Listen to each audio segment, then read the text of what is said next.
We all know that sin is a terrible thing, that it has destroyed the lives of countless people, and it is a direct result of man's disobedience in the Garden of Eden.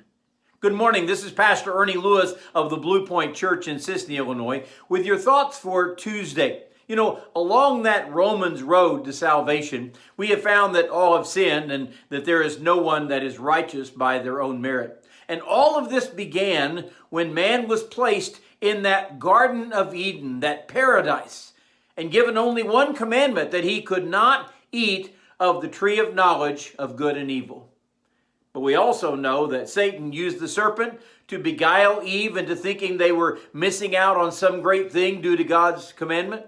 That is still the ploy that Satan uses today, by the way, drawing people into a life of sin by making them think they're missing out on something.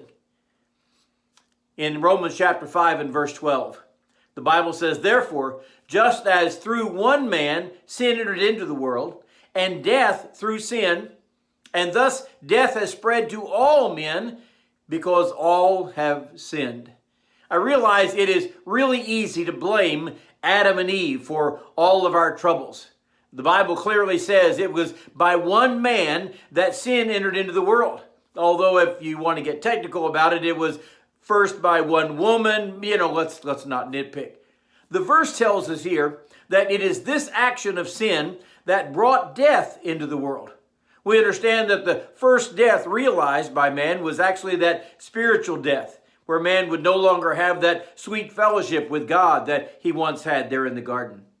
And many people are living in that kind of spiritual death today, with no desire to know God, certainly no desire to live by his standards or keep his commandments. They seem to be almost oblivious to their sin, just as Eve was when she partook of that fruit in the garden. Now, we do realize that soon after they partook, they realized their sinfulness. When God came looking for them, as he surely had done every day when they were there in the garden, the Bible says they had hidden themselves because now they realized that they were naked. The verse also says, "Thus death has spread to all men because all have sinned." So rather than blaming Adam and Eve for our plight, we need to look at ourselves also. Romans 3:23, remember, said, "All have sinned and come short of the glory of God." So we have to realize that we are in that number. Certainly sin came into the world by one man, Adam, but it has continued so many years beyond him, and it still runs rampant in our world today. What Paul has explained here is that death has been passed down to all men because, like Adam, all have sinned. We have incurred a penalty because of our sin.